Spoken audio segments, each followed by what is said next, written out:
Bienvenue, Résonnons. Nous sommes très heureux d'être avec vous dans cette série Pourquoi je ne suis plus témoin de Jéhovah. Ça fait partie de notre deuxième vidéo. Et nous allons aborder un sujet très important. Très important dans la doctrine témoin de Jéhovah et aussi un sujet qui affecte beaucoup de chrétiens. Vous n'avez jamais entendu les chrétiens même qui ne sont pas témoins de Jéhovah disent « Oh Jéhovah », ils prononcent le nom Jéhovah. Est-ce que vous savez d'où vient ce nom? Est-ce qu'il est biblique? Parce que les gens prononcent souvent certains noms, ils ne savent même pas. Est-ce qu'il est biblique d'abord ce nom? D'où vient-il? Avant de pouvoir traiter ce sujet, je vais d'abord revenir sur Charles Taze Russell. La semaine passée, je vous ai parlé de Charles Taze Russell pour vous évoquer le fait qu'il était franc-maçon, le fondateur, la figure des témoins de Jéhovah. Dans cet article où il avoue qu'il dit qu'il était franc-maçon, vous allez voir que William Miller, il était aussi franc-maçon. Ok, après il a mis une lettre qu'il a résignée. Bon, on ne sait pas si c'est vraiment vrai ou pas, mais il était franc-maçon. Vous allez voir que beaucoup des mouvements qui sont issus du Mélérite, il y avait beaucoup de francs-maçons. Soit les fondateurs étaient entourés de francs-maçons, soit ils étaient ouvertement francs-maçons. Si ça vous intéresse, je pourrais faire une étude sur ça si vous me donnez un commentaire. Si on a 100 commentaires qui disent « Faites le sujet pour démontrer cela », nous le ferons avec plaisir. Ok? Donc, c'était une des choses que je voulais montrer par rapport à ça. Revenons sur le nom de Dieu, parce que c'est ça qui nous intéresse aujourd'hui. C'est ça qui nous intéresse. Chez les témoins de Jéhovah, comme vous pouvez voir sur le site, Dieu a-t-il un nom? Puisque tous les humains ont un nom, il est logique que Dieu ait un nom lui aussi. Puis appeler un ami par son nom est indispensable de bonnes relations d'amitié. Pourquoi l'amitié avec Dieu ferait-elle exception? Vous comprenez? Dieu a fait écrit dans la Bible, je suis Jéhovah, c'est mon nom. Ok? Donc, ça c'est un exemple. Dans l'autre document, Reasoning from the Scriptures, la page 196 et 197, il dit, pourquoi est-il important de connaître et d'utiliser le nom personnel de Dieu? Avez-vous une relation étroite avec quelqu'un dont vous ne connaissez pas le nom personnel? Pour les personnes pour qui Dieu est sans nom, il n'est souvent qu'une force impersonnelle, pas un véritable orateur. Quand on prie, les oraisons ne sont qu'un rituel, une répétition formaliste d'expressions mémorisées. Donc, dans la vision de témoin Jéhovah, tu connais le nom de tes proches, alors pourquoi pas Dieu? Et sur le site, ils disent, ceux qui apprennent à connaître et à utiliser le nom de Dieu font les premiers pas vers l'établissement d'une amitié avec lui. Parce que dans la vision témoin Jéhovah, Dieu est saint, nous sommes pécheurs, nous sommes séparés de lui. La première étape de la réconciliation, c'est d'abord de connaître son nom. C'est de connaître son nom. C'est pourquoi il est très important. Dans Let Your Name Be Sanctified, la page 89, vous pouvez voir, ils vont dire, pour cette génération du 21e siècle, pour notre propre génération depuis 1914, qui est une date très importante, nous allons étudier ça, une date très importante pour les témoins de Jéhovah, comme vous avez 1844 pour d'autres dénominations. 1914, c'est très important pour les témoins de Jéhovah. Il dit, le nom de Dieu éternel est Jéhovah. C'est son saint nom pour toute l'éternité. Écoutez bien, hein, on va revenir là-dessus. Et en tant que mémorial de lui, c'est le nom par lequel nous devons nous souvenir de lui pour l'éternité. C'est son nom immuable. Depuis le début de l'existence de l'homme jusqu'à l'époque de Moïse, il n'a pas changé. Depuis Moïse, en 1514 avant Jésus-Christ, jusqu'à aujourd'hui, ce nom n'a pas changé. Ainsi, après tous des milliers d'années, il convient que nous utilisions ce nom d'une manière digne. Vous comprenez? Alors, qu'est-ce que le nom Jéhovah? Qu'est-ce que le nom de Dieu d'abord? C'est quoi le nom de Dieu? En hébreu, ce qu'on appelle le tétragramme, qui est 4 consonnes, okay, qui apparaît dans Exode 3, verset 15, vous pouvez voir H, H, vous savez que les Juifs lisent de l'autre côté, donc Y, H, W, H. Ok? Donc, alors, la question que vous pouvez, d'une manière légitime, parce que le tétragramme, c'est ça devant nous, et qui apparaît 6823 fois dans la Bible, l'Ancien Testament. La question qu'on doit se poser, vous allez me dire, mais dites-nous, venez, raisonnons. D'où vient alors le nom Jéhovah? Comment est-ce qu'on a obtenu Jéhovah à partir de ce nom? Ça ne ressemble pas à Jéhovah. Comment est-ce qu'on est arrivé là? Et je vous dis, beaucoup de chrétiens ne le savent pas. Mais prenons ce nom de Jéhovah. Comment avons-nous obtenu le nom Jéhovah? Parce que dans le contexte biblique du polythéisme de l'Antiquité, vous savez, dans la Bible, vous avez, chaque culture adorait des multiples divinités, déesses. Il y avait Dagon, Baal, Nishrop, Chemosh, tous ces noms-là. Et Israël était en Égypte. Dans la rencontre avec Dieu, Moïse demande à Dieu. Ok. Moïse dit à Dieu, j'irai vers les enfants d'Israël. Et je leur dirai, le Dieu de vos pères m'envoie vers vous. Mais s'ils me demandent quel est son nom, que leur répondrai-je? Moïse dit à Dieu, j'irai donc vers les enfants d'Israël. Et je leur dirai, le Dieu de vos pères m'envoie vers vous. Mais s'ils me demandent quel est ton nom, quel est son nom? Que répondrai-je? C'est là où Dieu dit, je suis. Ok? Et si vous voulez comprendre l'histoire, en résumé que j'ai mis pour ceux qui ont... N'oubliez pas, chaque personne aura la documentation de ces études que nous faisons. Dans notre groupe Telegram, vous entrez seulement dans le groupe Telegram, vous allez avoir accès à ces documents. Donc pour résumer, les Juifs environ 400 ans avant Jésus-Christ, en s'appuyant sur le troisième commandement, tu n'utiliseras pas le nom de Dieu en vain, avaient commencé à ne plus prononcer le nom divin.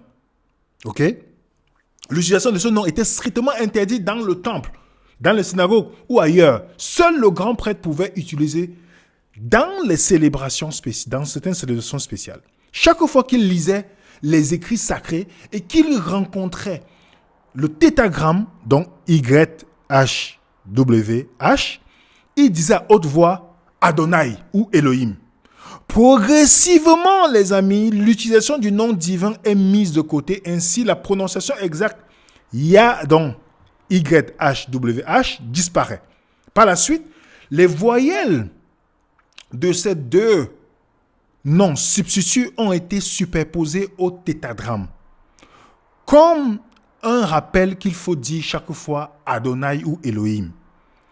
Et qu'est-ce qui s'est passé? Dans la suite, on dit, dans les années 1100 de notre ère, et les gens ne voulaient pas toujours prononcer le YH, qu'est-ce qu'ils ont fait? Ils ont substitué les voyelles de Elohim et Adonai. Regardez, Elohim, Eum, Adonai.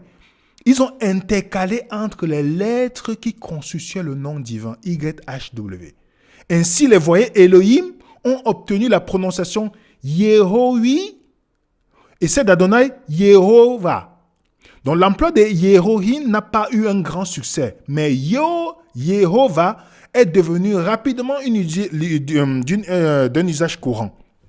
Donc presque tous les spécialistes sont d'accord pour dire que la prononciation Jéhovah est le produit d'une erreur linguistique, n'est pas le mélange des voyelles d'Adonai avec les consonnes Y, H, WH. Est-ce que vous avez compris, les amis?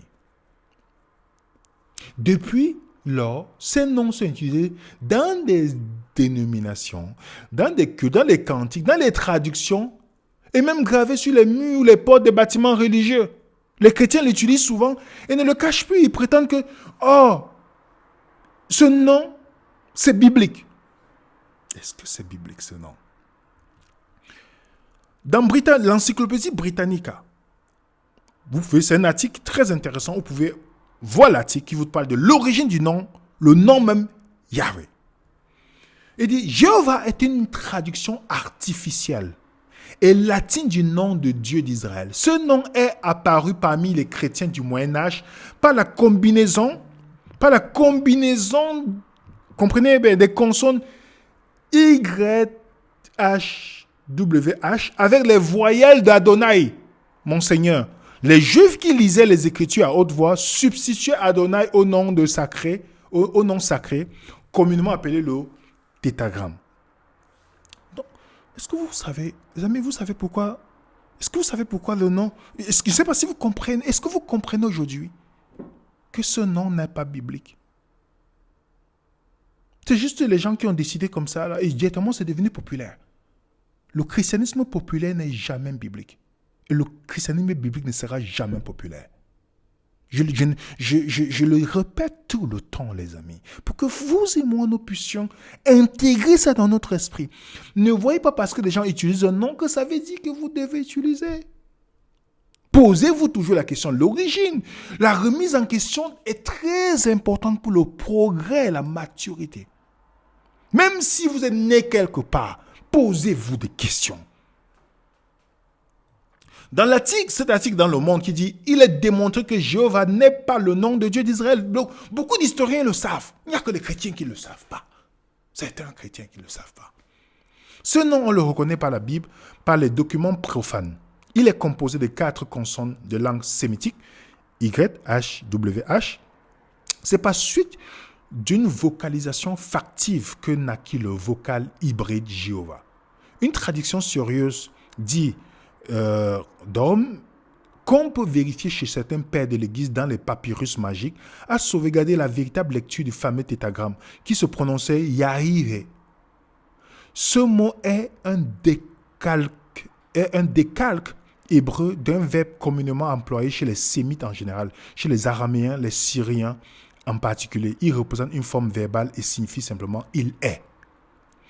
Je parle aussi dans l'encyclopédie History, World History Encyclopedia.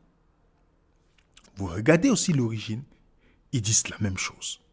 La signification du nom Yahweh, comme nous l'avons déjà dit, a été interprétée comme « je suis » ou « celui qui est ». Bien que d'autres interprétations aient été proposées par de nombreux érudits, à la fin du Moyen-Âge, Yahweh a été changé en Jéhovah par les moines chrétiens, un nom couramment utilisé aujourd'hui. Est-ce que, dites-moi, dans mon approche avec les témoins Jéhovah, une fois que je leur ai expliqué ça, je me dis, ok, vous pensez qu'ils ont admis cela, les témoins Jéhovah? Voilà ce qu'ils ont défendu dans leur site, vous pouvez voir dans le document Reasoning from Scripture, voilà ce qu'ils ont dit. Ok? Vous pouvez retrouver aussi sur leur site web. Je mets ici, en résumé, voilà ce qu'ils disent. Quelle forme de nom divin est correcte? Jéhovah ou Yahweh? Écoutez bien, hein? Écoutez les amis. Aucun humain aujourd'hui ne peut être sûr de la façon dont il était prononcé à l'origine en hébreu. Pourquoi pas? L'hébreu biblique était à l'origine écrit avec seulement des consonnes, sans voyelles. Lorsque la langue était d'usage quotidien, les lecteurs fournissaient facilement les voyelles appropriées. Avec le temps, cependant, les Juifs en sont venus à l'idée de superstitieuse qu'il était mal de prononcer le nom personnel de Dieu à haute voix, alors ils ont utilisé des expressions de substitution. Des siècles plus tard, les érudits juifs ont développé un système de points par lequel indiquer quelle voyelle utiliser lors de la lecture des Hébreux, de l'hébreu ancien. Mais ils ont placé des voyelles, des expressions, des substitutions autour de 4 consonnes représentant le nom divin. Ainsi, la prononciation originale du nom divin a été perdue. Même sur le site, ils reconnaissent que ce nom n'a pas toujours existé, Jéhovah.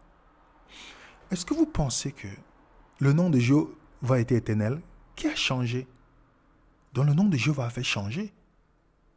Vous voyez comment les témoins de Jéhovah tombent dans leur propre piège. Qu'est-ce qu'ils ont dit avant? Oui, le nom de Jéhovah, le nom de Dieu éternel est Jéhovah. Depuis le début de l'existence de l'homme jusqu'à l'époque de Moïse, il n'a pas changé. Depuis Moïse, en 1514 avant Jésus-Christ jusqu'à aujourd'hui, ce nom n'a pas changé. Vous voyez la contradiction? Finalement, ils admettent que ce nom est venu des siècles plus tard. Ça contredit leur doctrine de nom éternel qui n'a jamais changé. Vous voyez, les témoins Jéhovah viennent vous dire, le mot Trinité est apparu quelque temps plus tard après Jésus. Mais voici le nom Jéhovah qui n'a jamais existé à l'origine, qui est venu aussi plus tard. Mais vous y croyez? Je vous dis les amis, quand j'arrive à ce point, Gentiment, ça les met mal à l'aise. J'ai dit, mais vous avez un double standard, les amis. Vous dites que le mot Trinité n'existe pas, c'est pourquoi vous n'utilisez pas, parce que c'est apparu tardivement. Mais le mot Jéhovah a apparu tardivement, mais vous y croyez. Vous voyez ça, les amis?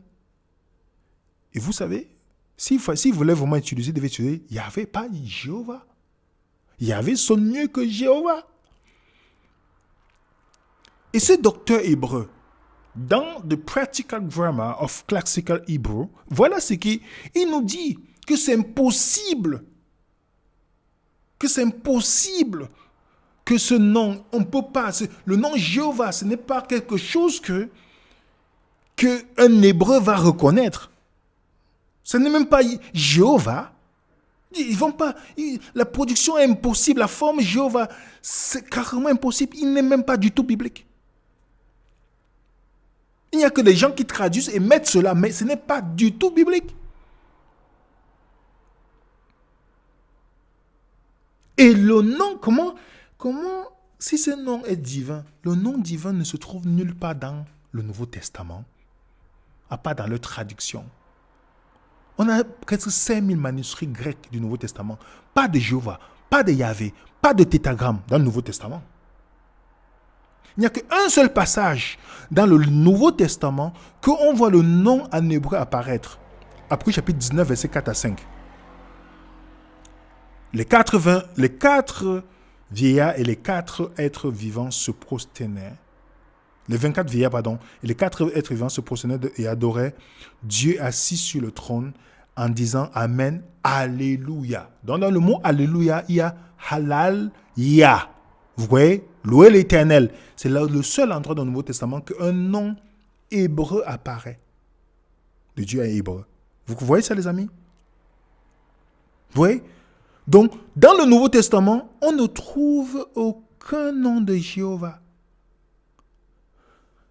Parce que, et le nom qui a remplacé, c'est Jésus qui apparaît 1000 fois dans le Nouveau Testament. C'est normal pourquoi on ne voit pas ce nom Jéhovah apparaître dans le Nouveau Testament, parce que Jésus est le Dieu qui entre dans la création pour sauver les pécheurs. Pour eux, Jésus est Michael, l'ange Michael. Mais je leur pose la question, mais comment le nom d'un ange a pris la place de Dieu autant de fois dans le Nouveau Testament? Ils sont mal à l'aise. Et vous savez la réponse qu'ils vont vous dire quand je vous le dis, mais comment le nom de Jésus apparaît plus de fois que... Il n'y a même pas le nom Jéhovah dans le Nouveau Testament traduit dans le grec, mais le nom de Jésus apparaît, Jesus, mais on ne voit jamais le nom Jéhovah. Comment un simple ange peut venir? Parce que vous savez, bibliquement, l'ange Michael n'est pas Jésus. Je vous ai dit que je ferai une vidéo là-dessus. Je me suis rendu compte, c'est très important de présenter ça. Je lui dis, mais comment si Jésus est un simple ange, comment son nom peut prendre la place de votre Dieu dans le Nouveau Testament? Est-ce que vous connaissez la réponse de témoin Jéhovah? Ils vont vous dire, la Bible a été corrompue. Vous savez que vous comprenez ça? Ils ne vont pas remettre en question leur doctrine. Ils vont remettre en question la Bible. Voilà ce qu'on peut lire. Rétabli le nom divin Jéhovah, il est prouvé que le texte original des Écritures grecques chrétiennes a été falsifié, tout comme le texte de la...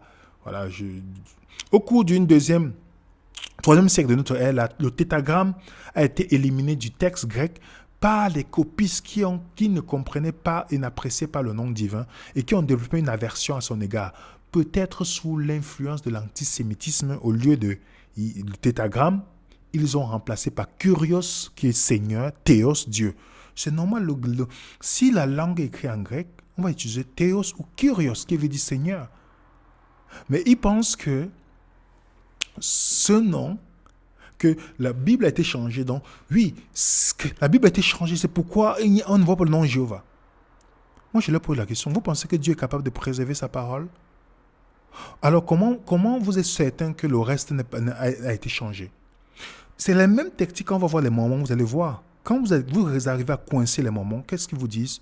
Oh, la Bible a été touchée, toutes ces choses. Voilà les mêmes choses. OK? Donc, la question que je leur pose, si la chrétienté apostate a pu supprimer le nom de Dieu dans tous les manuscrits sans laisser de traces, comment savons-nous qu'elle n'a pas également supprimé d'autres doctrines que vous croyez? Qu'est-ce qui est sûr? Parce que les témoins de Jéhovah dans leur Bible, toutes les sectes font leur Bible. Ils sont partis partout où il y a Kyrios qui dit Seigneur ou Théos, ils ont remplacé Jéhovah. Si le nom Jéhovah est si important, pourquoi n'a-t-il jamais été utilisé nulle part dans le Nouveau Testament? Même historiquement, personne n'est au courant de ça. Mais dans la tradition du Nouveau Monde, ils ont enlevé Kyrios Seigneur, ils ont mis Jéhovah. 237 fois, les amis. 230. Remarquez bien, une dénomination a créé une doctrine sur la base du nom de Dieu qui n'existe pas dans la Bible. Et que beaucoup de chrétiens, donc la prochaine fois que vous allez voir vos amis dire, oui, Jéhovah, dites-le seulement que ce n'est même pas dans la Bible. Ce n'est même pas Yahvé, parce que Yahvé, on peut dire que c'est dérivé biblique, mais celui-là n'existe pas dans la Bible, ni dans l'Ancien Premier Testament, ni dans le Deuxième Testament. Il n'existe nulle part. Et vous devez le savoir, les amis. Parce que beaucoup de personnes, nous dans le christianisme, beaucoup de gens, on répète comme des perroquets des choses, sans comprendre la signification de ces choses-là. Ils ont fait leur propre Bible pour que ceux qui étudient leur Bible, ils disent que leur Bible, c'est la Bible la plus fiable. Afin que, quand vous lisez seulement leur Bible, c'est normal qu'ils vont croire à cela. La question qu'on doit se poser, l'emploi du nom divin est-il condition pour le salut? Pour les témoins Jéhovah, connaître le nom de Dieu, c'est une condition pour le salut et l'exaucement des prières. C'est écrit dans leur livre. Comment raisonner? Bon, j'ai mis, c'est en anglais, hein. Reasoning, bon, je traduis en français, la page 86, 386. Vous voyez ça? C'est une condition pour le salut. Ils sont même allés dans Romains 10, que tous ceux qui feront, regardez la traduction Nouveau Monde, tous ceux qui feront appel au nom de Jéhovah seront sauvés. Pourtant, dans la seconde version Genève, quiconque invoquant le nom du Seigneur sera sauvé. Ils ont mis Jéhovah. Est-ce que vous savez que dans Romains 10, il est question de Jésus? Dans le verset 9, pour ceux qui ont déjà lu, vous pouvez voir, il est question de Jésus. Donc c'est invoquer le nom du Seigneur Jésus qui sera sauvé. Mais ils ont changé les choses pour éliminer Jésus de l'équation. Pour que le nom Jéhovah, qui n'est pas biblique, apparaisse. Une création humaine. Vous comprenez ça, les amis? Et sur le site, dans la Bible en ligne, ils sont partis sur Actes chapitre 2. Tous ceux qui invoqueront appellent le nom de Jéhovah seront sauvés. Pourtant, dans le livre des Actes, si vous lisez partout, il s'agit du nom de Jésus. Acte 3, verset 6. Acte 16, verset 4. Acte 3, verset 6 et 16. Acte 4, verset 12. Acte 9, verset 14 à 16. Et le verset 21. Acte 10, verset 43. Acte 15, verset 26. Acte 16, verset 18. Il est clair que le salut ne dépend pas de la prononciation du nom. C'est parce que ce n'est pas le truc magique Jéhovah. Mais le texte biblique te dit que quiconque a fait appel au Seigneur Jésus-Christ. Mais ils ont mis Jéhovah. Vous voyez que toutes les sectes qui sont sorties du millérisme ont une détestation du vrai Jésus. Il y a toujours quelque chose qui est diminué sur ce Jésus. Soit il est considéré comme un sacrificateur aaronique, soit il était au niveau de Satan, on l'a élevé. Il n'est pas Dieu, il est blanc. Il y a toujours quelque chose qu'on essaie de diminuer sur Jésus. Mais on va vous faire croire qu'on croit en Jésus. Mais faites attention. Pas parce que les gens viennent vous parler de Jésus que c'est le vrai Jésus. Quand on va faire comment répondre à la divinité de Jésus pour les témoins, vous allez voir. Les amis. Conclusion. Le nom Jéhovah a été inventé au Moyen-Âge par la fusion du nom de Tétragramme et Adonai. Ça n'a jamais été biblique. J'espère que vous avez noté. Vous pouvez noter. Si vous avez le document, mais notez déjà ça bien dans notre esprit. Le nom divin complet ne se trouve nulle part dans le Nouveau Testament et est remplacé par le nom de Jésus. Vous savez ça? Il faut noter ça. La traduction Nouveau Monde importe de manière incohérente Jéhovah dans le Nouveau Testament pour cacher la pleine divinité de Jésus. Voilà l'objectif de toutes les sectes milléristes. C'est une couverture du christianisme, mais le satanisme caché, les amis. Nier la divinité du Christ. Le vrai nom de Dieu est très probablement Yahvé. Il est entré dans la création en tant qu'homme pour sauver les pécheurs. Vous comprenez? L'absence, les amis, du nom divin dans le Nouveau Testament nous montre que le salut ne dépend pas de l'utilisation du nom. Si l'utilisation du nom divin était une condition pour le salut, un signe distinctif de la vraie adoration, ne devrons-nous pas nous attendre à voir cela employé dans le Nouveau Testament, qui sont la base de la foi chrétienne? Est-ce que vous avez vu ça quelque part? Non. Donc la permission divine de la distribution de vraie prononciation de YHWD nous montre également que notre salut ne dépend pas de la prononciation du nom divin. Non. Si quelqu'un vous dit, vous voyez, il y a des sectes chrétiennes qui viennent souvent. Oui, tu dois connaître le nom dedans. Non, Jésus c'est Yahshua. Ils essaient de créer des trucs. Les amis, le pouvoir n'est pas sur le nom. Sur ces noms-là que les gens viennent vous inventer. Ce n'est pas la prononciation du nom.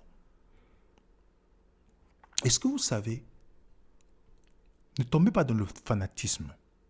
Le Nouveau Testament nous encourage à nous adresser à Dieu comme notre Père au lieu de Jéhovah. Oui, Matthieu chapitre 6, quand vous priez, il n'a pas dit Jéhovah, il dit notre Père. Jésus vient nous montrer l'examen, il vient nous montrer comment nous devons prier. Notre Père. Jean 17, il dit Père, l'heure est venue. Il ne dit pas Dieu, il ne dit pas Jéhovah, l'heure est venue, glorifie-toi. Matthieu 5, que votre œuvre brille afin que les gens voient la lumière, ils glorifient votre Père qui est dans les cieux. Matthieu 5, 16. Colossiens, Paul dit la même chose. Il dit Dieu notre Père, pas Jéhovah. En conclusion, les amis, tout comme il ne viendrait pas à l'idée d'un enfant d'appeler son père par son prénom, même s'il le connaît, les chrétiens préféreront généralement s'adresser à Dieu en l'appelant Père. Ainsi, comme nous l'a montré notre Seigneur Jésus et les premiers chrétiens. Et encore plus loin, les amis, allons plus loin. Le Saint-Esprit que Jésus a envoyé poussait aussi les chrétiens à appeler Dieu comment? Père, pas Jéhovah. Vous avez Galates 4, verset 6. Et pour vous, vous êtes fils. Dieu a envoyé dans votre cœur l'esprit de son fils qui crie Abba, Père. Romains 8, 15. En effet, vous n'avez pas reçu un esprit d'esclavage qui ramène à la crainte, mais vous avez reçu un esprit d'adoption filiale par lequel nous crions Abba, Père. Et les premiers chrétiens, là, on les appelait chrétiens. On les appelait les témoins de Jéhovah. On les appelait chrétiens.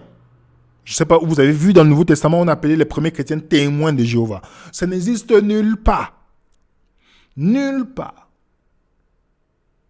Et la Bible nous rappelle, parlant de le nom qui figure dans le Nouveau Testament, qu'est-ce qu'il nous dit? C'est pourquoi aussi Dieu l'a souverainement élevé. Lui qui a donné le nom qui est au-dessus de tout nom, afin qu'au nom de Jésus, tout genou fléchisse dans les cieux, sur la terre et sous la terre. Vous comprenez? Le nom, la connaissance de la personne de Jésus. Vous comprenez ça, les amis? Qu'est-ce que les témoins de Jéhovah vont faire? Regardez les témoins de Jéhovah. C'est pourquoi Dieu l'a élevé à une position supérieure. Il lui a donné volontiers le nom qui est au-dessus de tout autre nom. Ils ont ajouté autre. Vous voyez comment le satanisme fonctionne? Afin qu'au nom de Jésus, plie tout genou ceux qui sont sur les cieux, ceux qui sont sur la terre, ceux qui sont sous le sol. Mais remarquez bien comment il y a une diminution. On change. Vous comprenez l'agenda, les amis? La Bible est claire. Il y a sous le ciel aucun autre nom qui a été donné pour lequel nous devons être sauvés. Jésus. Jésus que Satan attaque, pas la religion. Satan, la multiplication de dénominations, on est à 41 000. Ça ne doit pas vous penser que c'est le christianisme. Non, c'est les multiples agents de Satan pour vous retirer le Christ et mettre un pasteur devant vous, mettre un prophète devant vous, mettre une dénomination devant vous. Vous allez penser que vous êtes dans le Christ, mais vous n'êtes pas vous êtes dans une secte. Mais vous pensez que vous croyez en Jésus. Non. Non, les amis. Connaître le nom de Dieu ne signifie pas nécessairement le connaître, le prononcer. Le nom, c'est le caractère dans la Bible. Vous avez dans Genèse 17, verset 5, on t'appellerait plus Abraham, on t'appelait Abraham, le père d'une multitude, dont le nom était son caractère. Jacob, Jacob, celui qui prend la place de Jacob. Ok? Le nom est synonyme du caractère. Quand on donne le nom de Jésus, celui qui vous sauvera du péché, les amis. Du péché. Donc, les amis, quand vous êtes face à un témoin Jéhovah, dans l'échange que vous avez, le travail de Dieu, c'est de convertir. Ok? Votre travail est le mien. Quand je discute avec eux, c'est d'aimer. S'aimer. S'aimer. Le plus important, c'est vous s'aimer. Vous devez être soucieux, être sincère, être positif, rester calme. Ne pas argumenter ou ridiculiser ou embarrasser. Restez calme. Si vous avez dit quelque chose de trop, que ça peut être vexé, vous vous excusez, vous dites « Ah non, c'est pas ce que je voulais dire. » Voilà, on peut continuer la conversation. Vous montrez que vous êtes vraiment soucieux. Ok? Parce que les premières victimes de Charles Taze-Russell, c'est le témoin Jéhovah. Je vous ai parlé de Charles Taze-Russell. Son implication, les gens qui l'ont influencé, c'était les arianismes. Et en plus, il était franc-maçon combiné. Vous savez ce que ça peut donner. C'est pourquoi chez les témoins Jéhovah, Jésus n'est pas Dieu. Le Saint-Esprit n'est pas une divinité. C'est une force, c'est une force électrique. Le nom acceptable de Dieu, c'est Jéhovah. Seuls les Jéhovah iront au paradis. L'enfer n'est pas un lieu de punition. Ouais, l'Église, voilà, c'est de l'apostasie. C'est seulement les témoins Jéhovah qui ont la vérité. Donc, vous devez savoir que les premières victimes de ce monsieur et de tous ceux qui l'ont accompagné pour bâtir sa doctrine, c'est le témoin Jéhovah. Donc, l'approche vous devez plutôt arriver dans une compassion dans l'échange. Et au fur et à mesure dans notre partage, on montrera que c'est très important de poser que des questions. Pas de venir, parce que quand les témoins Jéhovah viennent, ils viennent pour vous enseigner. Donc regardez la doctrine du nom de Dieu dont il parle, qui n'est pas du tout biblique. Vous comprenez? Et ils disent que ce nom a toujours existé depuis longtemps, mais on sait très bien, on vient de démontrer par des faits historiques que ce nom n'a jamais toujours existé, les amis. Ça n'a pas toujours existé. Et c'est un nom, c'est une création humaine. Vous voyez combien de millions, 8 millions de témoins Jéhovah croient en cette bêtise créée par ce monsieur. 8 millions, 816 et quelques, 500 et quelques. Croient en cela, les amis. Donc, prions, étudions. Que Dieu puisse nous aider à comprendre et pour mieux approcher ces personnes. Parce que la Bible nous dit, il n'y a sous le ciel aucun autre nom qui a été donné par lequel nous devons être sauvés. Jésus est celui. C'est ce nom qui apparaît le plus dans la Bible, dans le Nouveau Testament. Il n'y a pas Jéhovah dans le Nouveau Testament. Et c'est lui qui nous sauve. Et la prochaine fois, même mes chers amis chrétiens, ne prononcez plus jamais cela. N'écrivez, ne chantez même pas ça, les amis. Ce n'est pas un nom biblique. C'est une création humaine. Merci à tous ceux qui nous posent des questions. Et nous vous remercions de vos questions. Voilà quelques versets. Le document sera disponible. Vous allez voir partout le nom de Jésus qui prend cette place, comme on a dit tout à l'heure. Et n'hésitez pas de nous contacter dans notre adresse email. Pour ceux qui veulent encourager ce ministère, prier ou qui veulent la documentation, allez dans notre groupe Telegram. Et le commentaire épinglé, vous allez voir un frère qui a fait un jeu chrétien que vous pouvez commander, encourager, ou pourtant, voici les fêtes qui viennent, vous pouvez acheter pour pouvoir donner à votre famille ou jouer en famille. C'est un jeu très instructif qui est chrétien. Voilà. Que Dieu vous bénisse. Et merci de mettre le coup de pouce, les amis, s'il vous plaît, pour référencer cette vidéo. Partagez. Dans vos réseaux, partagez. Et étudiez pour vous-même. Et comme ça, vous allez vous fortifier pour pouvoir, le bon moment, quand Dieu mettra un témoin Jéhovah devant vous, vous saurez les questions que vous pourrez poser par la grâce de Dieu, surtout quand le Saint-Esprit vous le révélera. Que la paix du Seigneur soit avec vous. Au nom de l'Équivenir résonnant, nous vous saluons. Tchuss, à bientôt les amis.